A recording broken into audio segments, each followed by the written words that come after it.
오늘 읽으신 하나님 말씀 구약성경 사무엘상 8장 4절부터 9절까지입니다.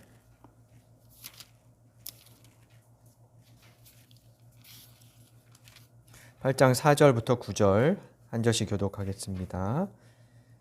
그래서 이스라엘의 모든 장로가 모여서 라마로 사무엘을 찾아갔다. 그들이 사무엘에게 말했다.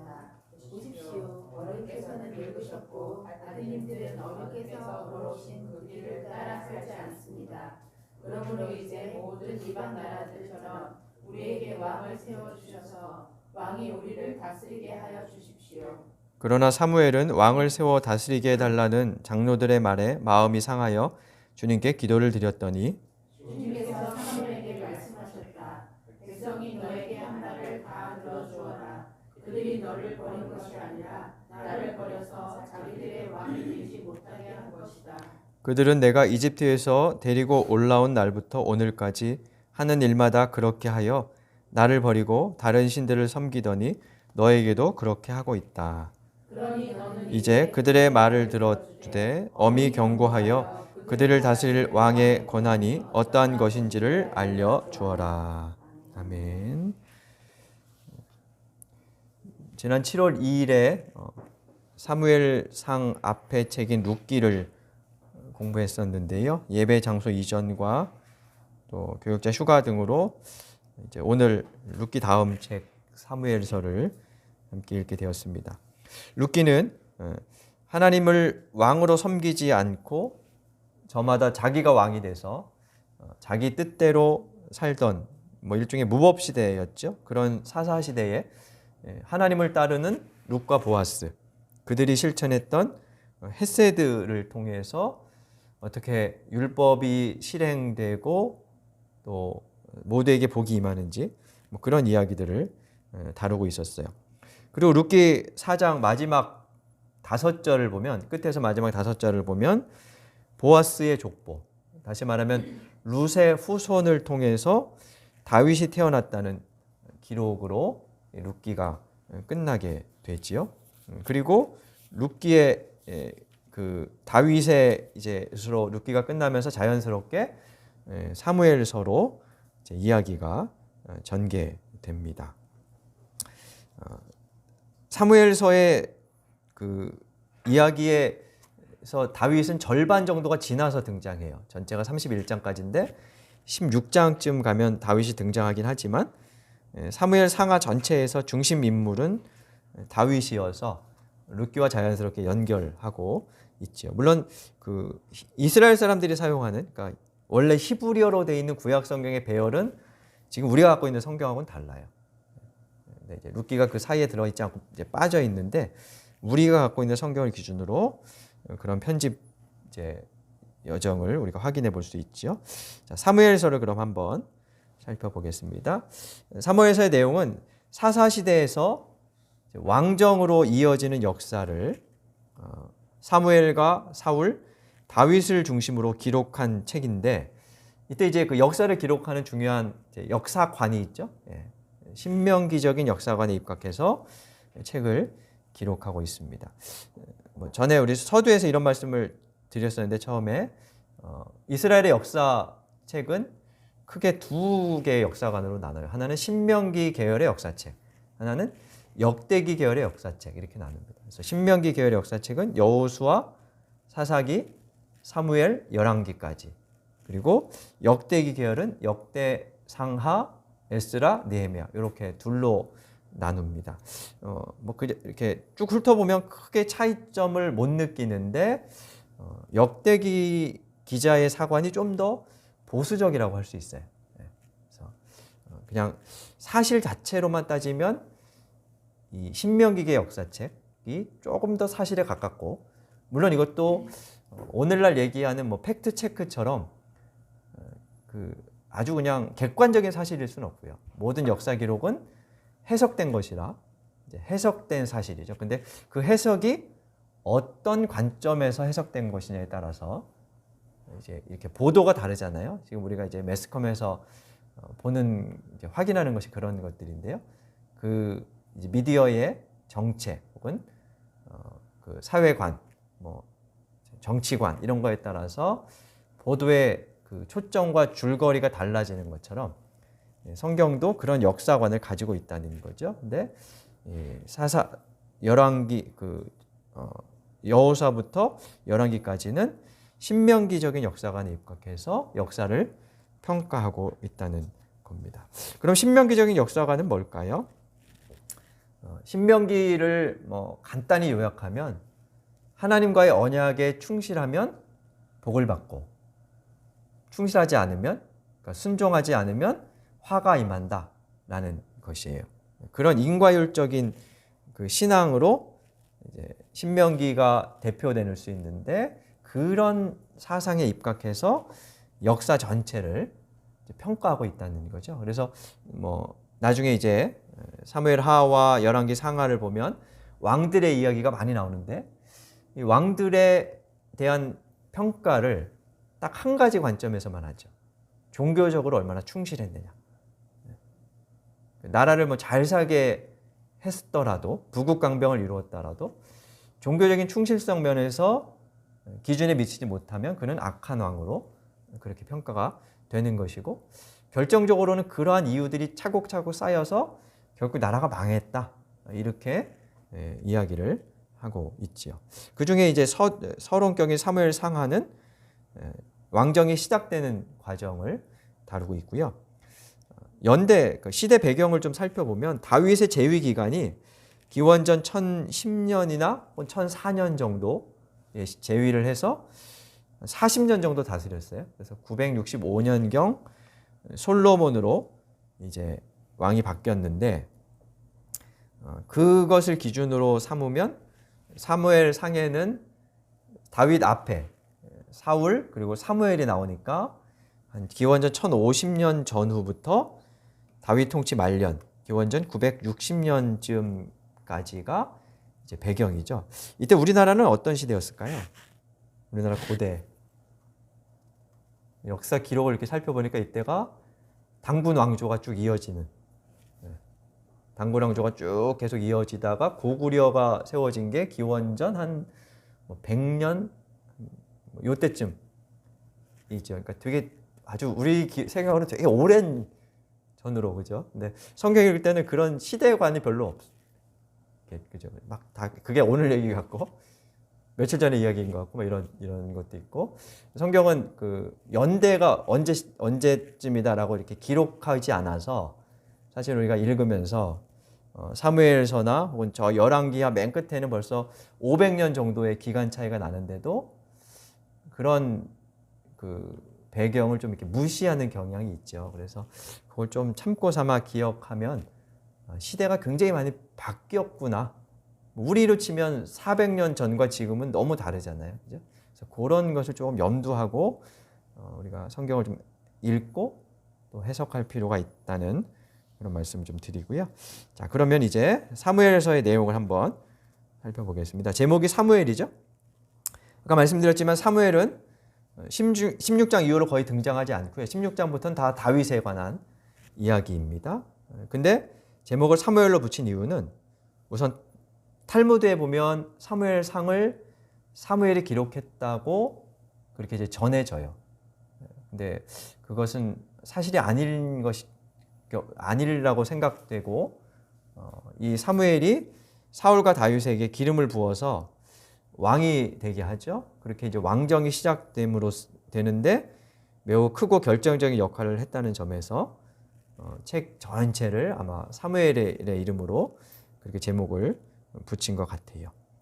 히브리어 성경, 구약 히브리어 성경은 원래 상하건에 구분이 없어요. 사무엘, 또 열왕기 이렇게 돼 있어요. 근데 이 히브리어로 된 성경을 70인역 성경에 대해서 한번 설명드린 적이 있는데 히브리어로 된 성경을 헬라어로 번역한 최초의 성경이에요. 그러니까 최초의 번역 성경이라고 할 수 있어요. 그래서 이스라엘이 나라를 잃고 포로로 끌려가서 바벨론에 거주하는 페르시아에 거주하는 할 때 모국어를 자꾸 잊어버리겠죠. 후손들이. 그래서 그 세대에 맞는 언어로 이제 헬라어, 그리스어로 번역한 성경이 70인역인데요. 그 70인역으로 번역하는 과정에서 사무엘기를 사무엘 상하, 열왕기를 열왕기 상하 두 권씩으로 각각 나누어요.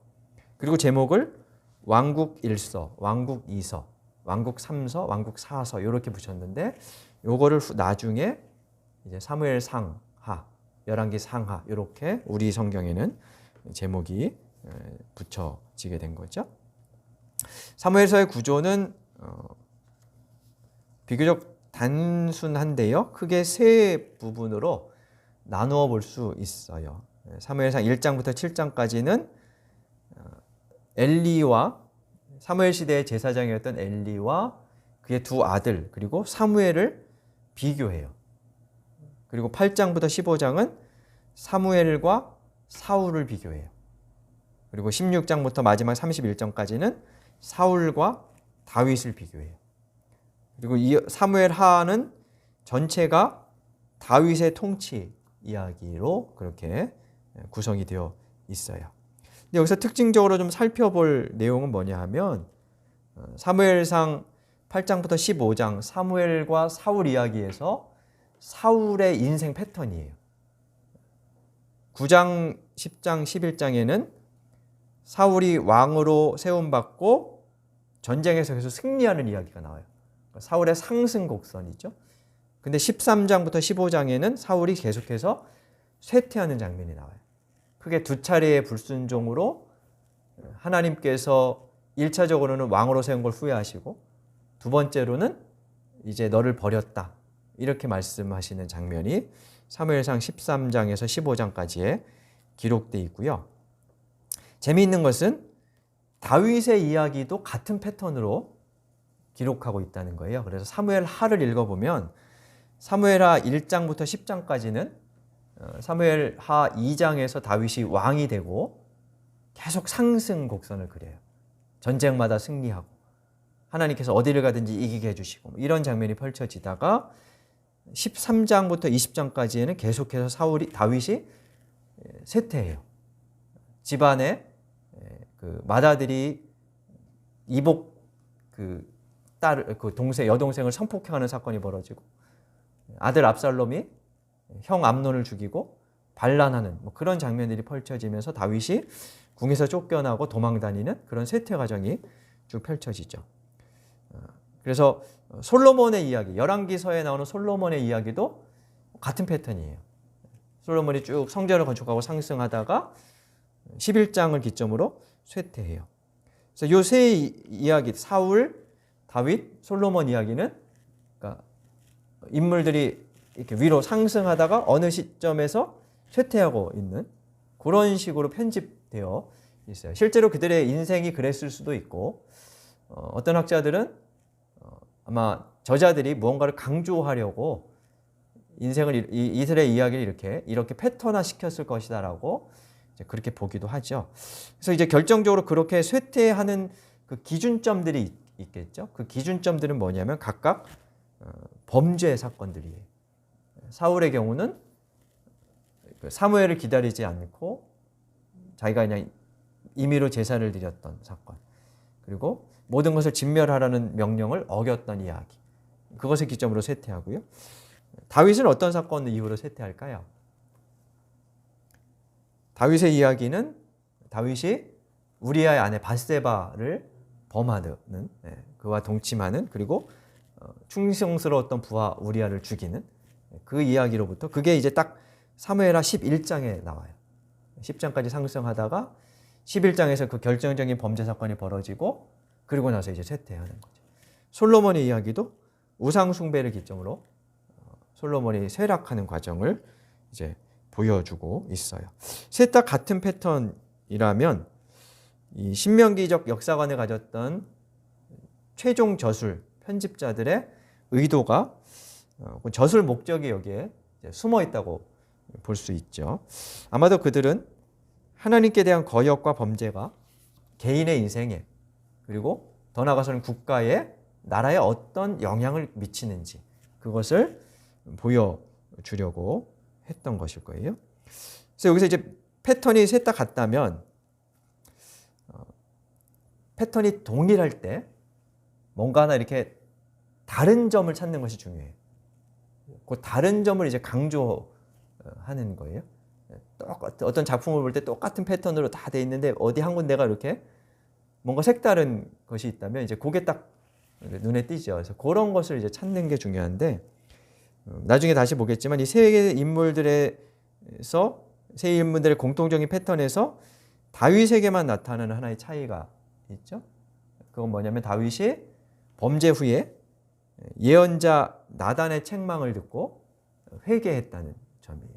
그것을 성경이 강조하면서 기록하고 있죠. 그래서 아마 포로로 끌려와서 지금 고통 속에 있는 후손들에게 역사를 반추하면서 어떻게 회복할 수 있을까를 교훈하는 점에서 그것을 기록했다고 볼 수 있습니다. 오늘은 이제 1장부터 8장까지 내용을 한번 쭉 훑어보겠습니다. 1장부터 8장까지는요. 엘리의 두 아들 그리고 사무엘을 비교하는 장면입니다. 뭐 내용은 한두 번씩 들어보셨을 거예요. 1장에 가면 사무엘의 어머니 한나라는 여자가 불임을 겪고 있죠. 그래서 불임 주제도 성경에 보면 좀 자주 나오는 그런 이제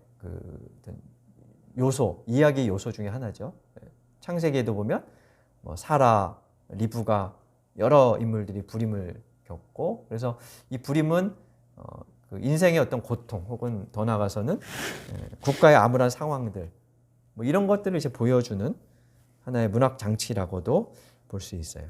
한나가 불임을 겪고 있었고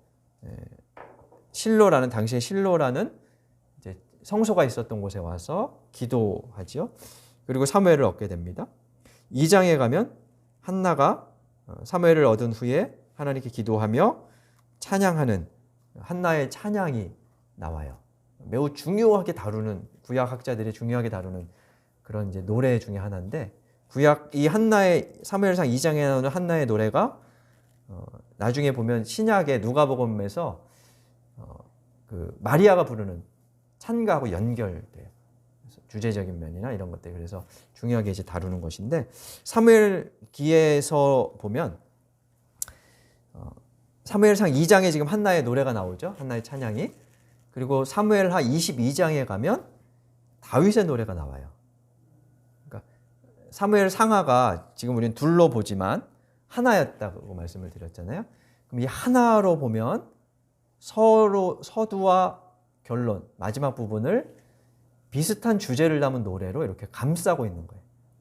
그래서 사무엘하 22장에 다윗의 노래와 한나의 찬양, 사무엘상 2장의 한나의 찬양이 주제면에서 혹은 쓰인 단어들이 그냥 유사한 면들이 보이는데 이걸 크게 이렇게 둘러싸고 있다고 이제 볼 수 있죠.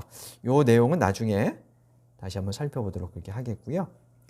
사무엘과 엘리의 아들들을 비교하는 장면, 그것을 한번 우리가 몇 군데 살펴보겠습니다. 사무엘의 어머니 한나가 사무엘을 낳은 후에 저질된 사무엘을 엘리라는 제사장에게 데려오고 가죠.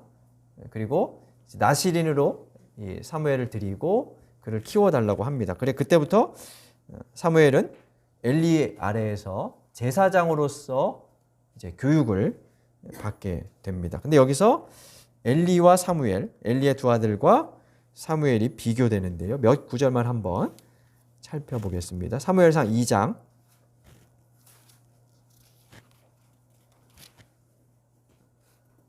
11절입니다.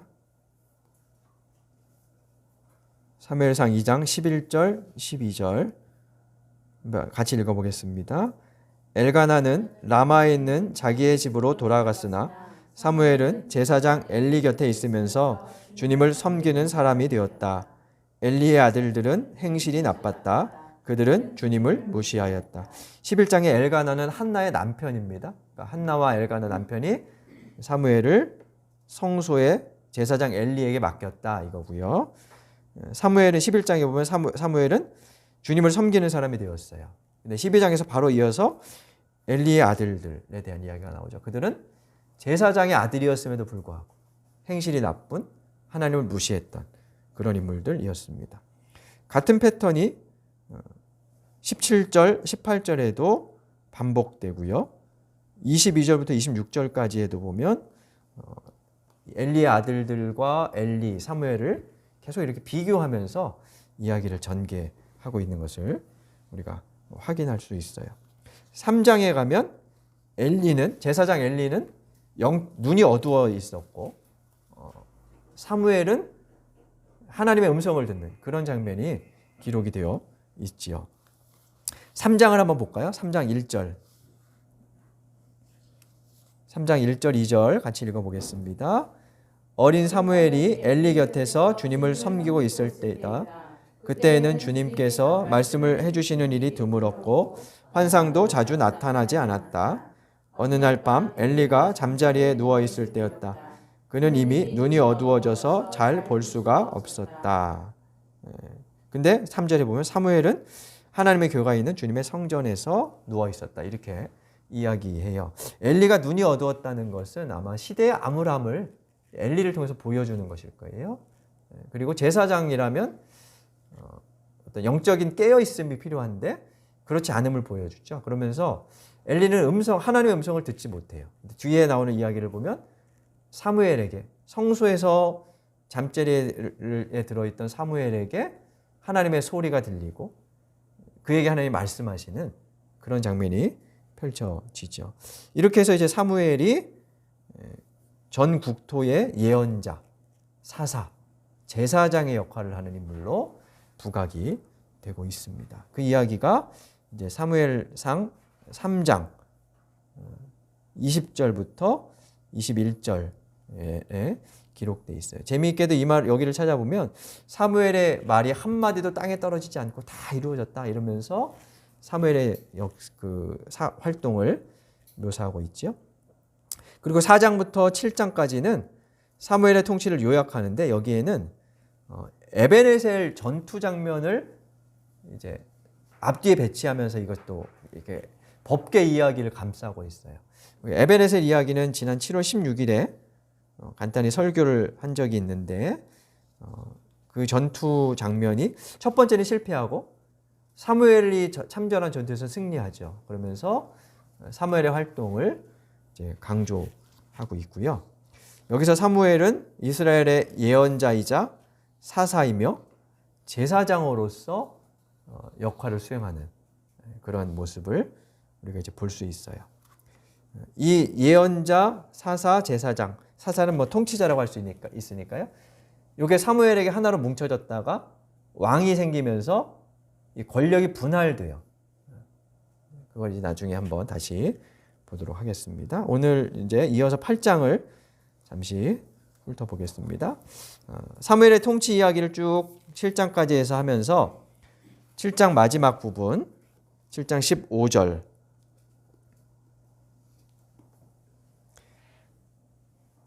15절에 보면 사무엘은 살아있는 동안 이스라엘을 다스렸다. 그리고 17절에 보면요. 이스라엘의 사사로 활동했다. 라마에서 주님의 제단을 쌓았다. 그래서 사사, 제사장, 예언자 역할을 했던 것을 확인할 수 있어요. 8장 1절에 가면 사무엘이 늙어 나이가 들었습니다. 더 이상 순회하며 통치하기가 어려운 그런 연로한 나이가 되었습니다. 그런데 사무엘의 아들들은 아버지를 물려받기에는 행실이 무척 나빴습니다. 그래서 우리가 읽었던 본문 8장 4절에 따르면 이스라엘의 장로들이 라마에 있는 사무엘에게 찾아와서 왕을 세워달라고 요구하죠. 8장 5절에 보면 당신은 늙었고 아들들은 당신처럼 할 수 없으니 왕을 세워주십시오. 왕이 우리를 다스리게 해주십시오 라고 요청을 합니다. 그에 대해서 하나님께서 응답하시는 내용이 이제 6절부터 쭉 기록이 되어 있습니다. 그런데 그 요구에 하나님이 뭐라고 말씀하시냐면요. 8장 7절 중간부터 보면요. 그들이 너를 버린 것이 아니라 누구를 버렸다고요? 하나님을 버려서 자기들의 왕이 되지 못하게 했다. 마치 사사기의 마지막 대목, 왕이 없던 시대, 자기 소견대로 행하던 그 시대를 보여주는 것처럼 그렇게 말씀하고 있지요. 그래도 이스라엘 사람들이 계속 왕을 요구하니까 10절, 8장 10절부터 보면 왕정의 문제점을 길게 나열해요. 8장 10절, 사무엘은 왕을 세워달라고 요구하는 백성들에게 주님께서 말씀하신 모든 이야기를 전했다. 11절에 보면요. 우리 11절과 12절만 한번 읽어볼까요? 8장 11절입니다. 당신들을 다스릴 왕의 권한은 이러합니다. 그들은 당신들의 아들들을 데려다가 그의 병거와 말을 다루는 일을 시키고 병거 앞에서 달리게 할 것입니다.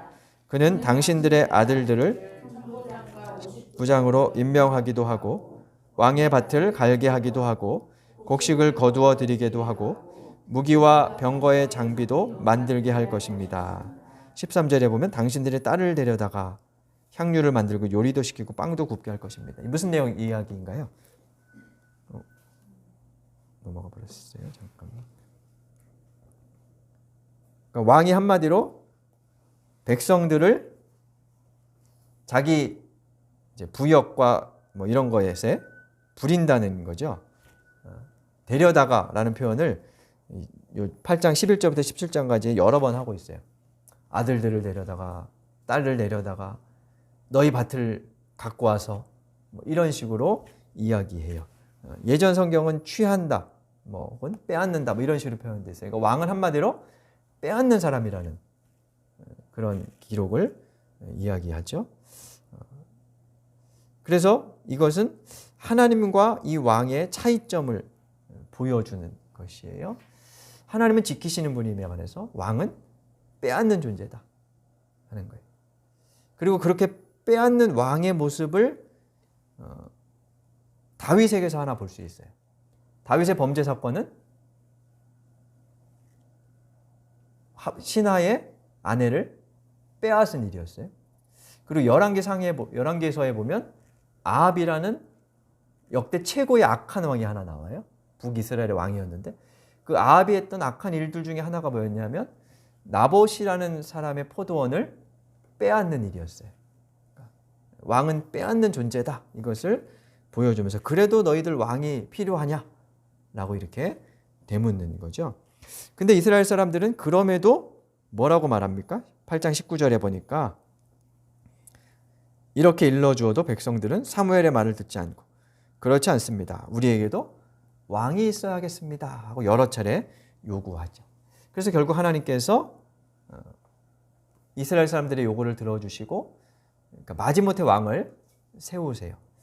그렇게 왕을 세우셨는데 그래도 뭐 애정이 있으시니까 이 왕들이 어떻게 다스려야 하는지 그러니까 빼앗는 자가 아니라 하나님을 대신해서 지키는 자로 어떻게 활동해야 하는지를 보여주기 위해서 사무엘서에서는 사울과 다윗을 대조하고 이후의 이야기에서 그 왕들의 모습을 설명하는 거죠. 근데 이 왕정의 요구는 이런 의미에서 우리가 생각해 볼 수 있습니다. 하나님의 통치를 받는 평등한 언약 공동체가 되기를 이스라엘 사람들이 거부하고 이방 나라들처럼 피라미드 체제를 만들려는 그런 요구였어요. 그래서 8장 5절과 20절에 보면 왕을 요구하면서 하는 말이 있어요. 8장 20절 한번 볼까요? 서두만 한번 읽어보겠습니다. 우리도 모든 이방 나라들처럼 우리의 왕이 우리를 다스리며 이렇게 얘기하죠. 모든 이방 나라들처럼 이렇게 얘기해요. 하나님께서 이스라엘 백성들에게 가나안을 주시면서 뭐라고 하셨습니까? 그 땅에 있던 이방 사람들처럼 살지 말라 하는 거였죠. 근데 이 사람들은 이방 사람들처럼 우리도 왕을 세워주세요 라고 이야기를 하고 있는 거예요. 그래서 이 이야기는 이스라엘 백성들이 하나님을 왕으로 모시는 평등한 사회가 되기를 거부하고 왕을 정점으로 상하 계급이 있는 그런 사회를 만들고자 하는. 그럼 여기서 이제 생각해 볼 수 있는 게 누가 왕에 대한 요구가 컸을까요? 어떤 층이?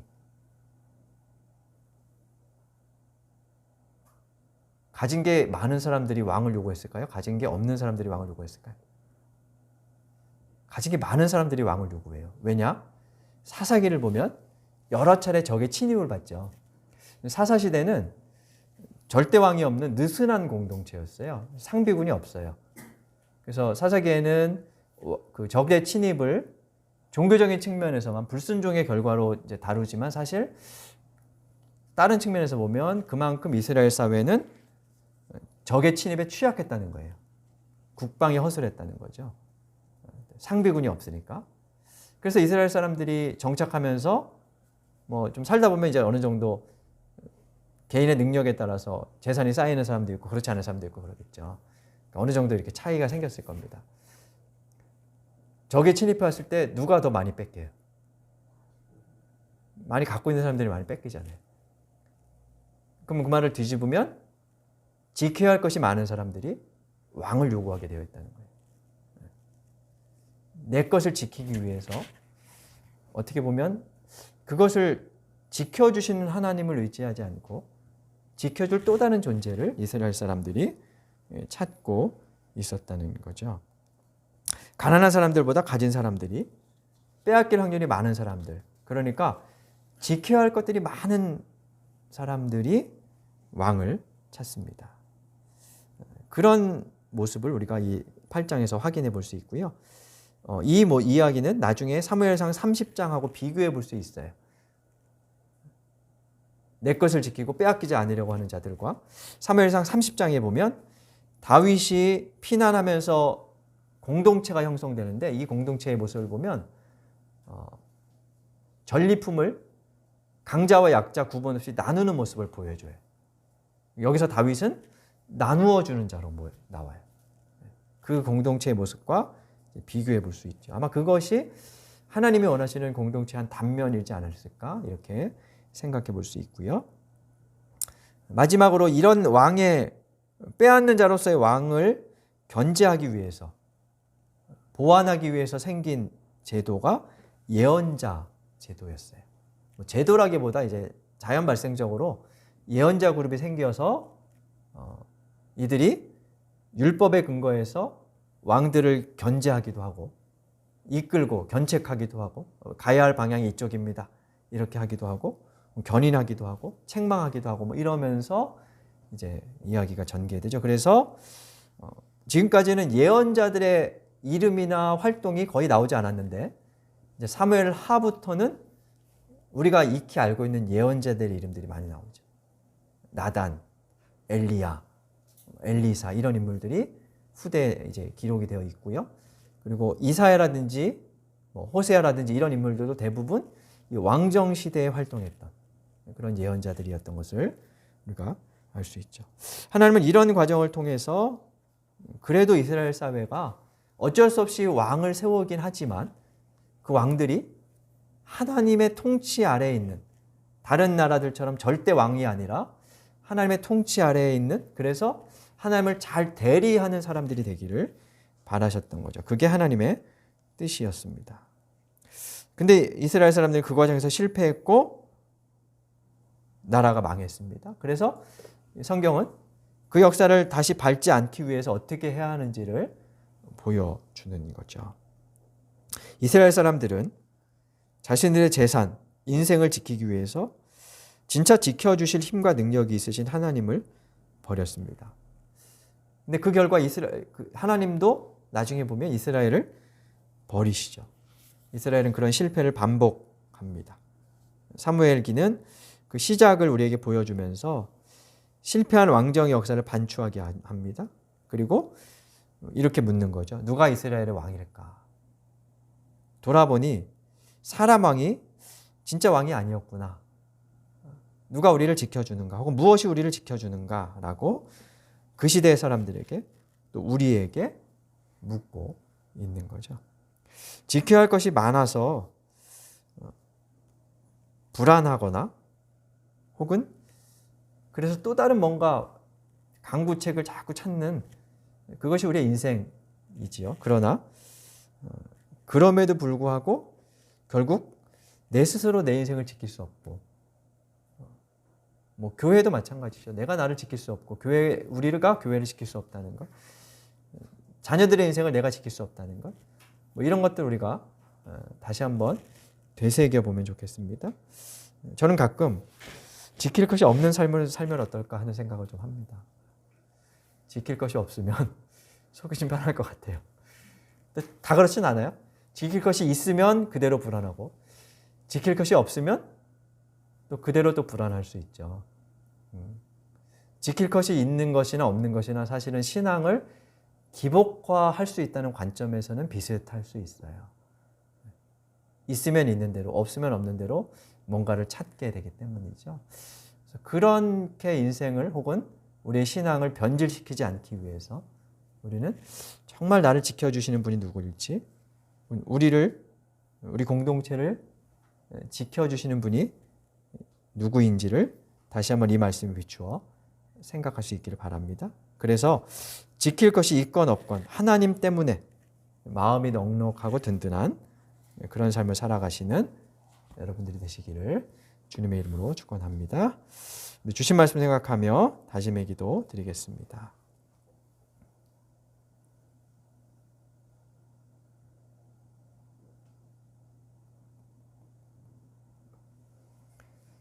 하나님,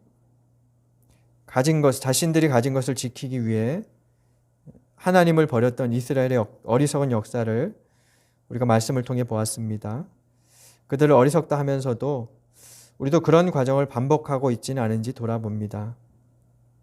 지킬 것이 많거나 적거나 불안한 인생을 살아가는 저희들을 불쌍히 여겨주시고,